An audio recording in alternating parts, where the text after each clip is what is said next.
नमस्कार. चला तर आज आपण चालू घडामोडींमधले परीक्षेसाठी अत्यंत महत्त्वाचे असे 5 प्रश्न आणि त्यांची उत्तरं पाहणार आहोत. पण फक्त प्रश्नोत्तरं नाही, तर त्यामागची सगळी माहिती एकदम सोप्या भाषेत समजून घेऊया. चला लगेच सुरुवात करूया. तर आपला पहिला प्रश्न आहे हवामान बदलाविषयी. नुकतीच जी CO28 परिषद झाली त्यात लॉस अँड डॅमेज फंड नावाचा एक निधी तयार केला गेला. जरा विचार करा, हा फंड कशासाठी असेल? तर याचं उत्तर आहे हवामान बदलाचा सगळ्यात जास्त फटका बसलेल्या विकसनशील देशांना आर्थिक मदत करण्यासाठी. खरं तर हे देश कित्येक वर्षांपासून ही मागणी करत होते आणि आता COP28 मध्ये ती मान्य झालीय. म्हणूनच हा एक खूप मोठा ऐतिहासिक निर्णय मानला जातो. आता वळूया थोडंसं आंतरराष्ट्रीय घडामोडींकडे. ब्रिक्स म्हणजे ब्राझील, रशिया, भारत, चीन आणि दक्षिण आफ्रिका या महत्त्वाच्या संघटनेत आता काही नवीन देश आले आहेत. तर प्रश्न हा आहे की ते नवीन देश कोणते? तर हे 5 नवीन देश आहेत: Saudi Arabia, Iran, Egypt, Ethiopia आणि संयुक्त अरब अमिराती. हे लक्षात ठेवणं खूप महत्त्वाचं आहे, कारण या विस्तारामुळे ब्रिक्स आता जागतिक स्तरावर एक अधिक शक्तिशाली गट बनला आहे.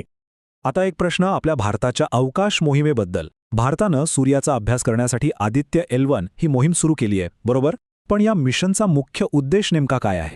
या मिशनचं मुख्य लक्ष्य आहे सूर्याच्या वातावरणाचा जो सर्वात बाहेरचा थर आहे, ज्याला कोरोना म्हणतात, त्याचा अभ्यास करणं. आणि हो, ही इस्रोची पहिलीच सौर मोहीम आहे, त्यामुळे परीक्षेसाठी हा पॉइंट खूप महत्त्वाचा ठरतो.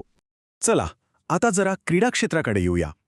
क्रिकेट प्रेमींसाठी हा प्रश्न तर अगदी सोपा असणार आहे. T20 वर्ल्ड कप 2024 कोणत्या देशांनी आयोजित केला होता? तर या स्पर्धेचे यजमान होते 2 देश, वेस्ट इंडिज आणि अमेरिका. यातली विशेष गोष्ट म्हणजे अमेरिकेत क्रिकेटला प्रोत्साहन देण्यासाठी इतिहासात पहिल्यांदाच तिथे T20 वर्ल्ड कपचं आयोजन झालं होतं.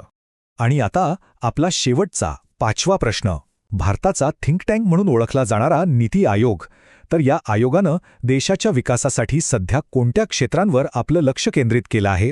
नीती आयोगचा फोकस आता 3 प्रमुख क्षेत्रांवर आहे. पहिलं म्हणजे हरित ऊर्जा, दुसरं डिजिटल अर्थव्यवस्था आणि तिसरं म्हणजे स्टार्टअप्स. ही तिन्ही क्षेत्र भारताला एक आत्मनिर्भर आणि आधुनिक अर्थव्यवस्था बनवण्यासाठी खूप महत्त्वाची आहेत. चला तर मग आता आपण जे काही पाहिलं त्यावर एकदा पटकन नजर टाकूया. एक छोटीशी उजळणी, म्हणजे हे सगळे मुद्दे आपल्या कायम लक्षात राहतील. तर लक्षात ठेवा, लॉस अँड डॅमेज फंड आहे विकसनशील देशांना आर्थिक मदतीसाठी. ब्रिक्समध्ये 5 नवीन सदस्य आले आहेत. आदित्य L1 मोहीम सूर्याच्या कोरोनाचा अभ्यास करणार आहे. T20 world cup 2024 West Indies आणि अमेरिकेत झाला. आणि नीती आयोगचं लक्ष आहे हरित ऊर्जा, डिजिटल अर्थव्यवस्था आणि स्टार्टअप्सवर.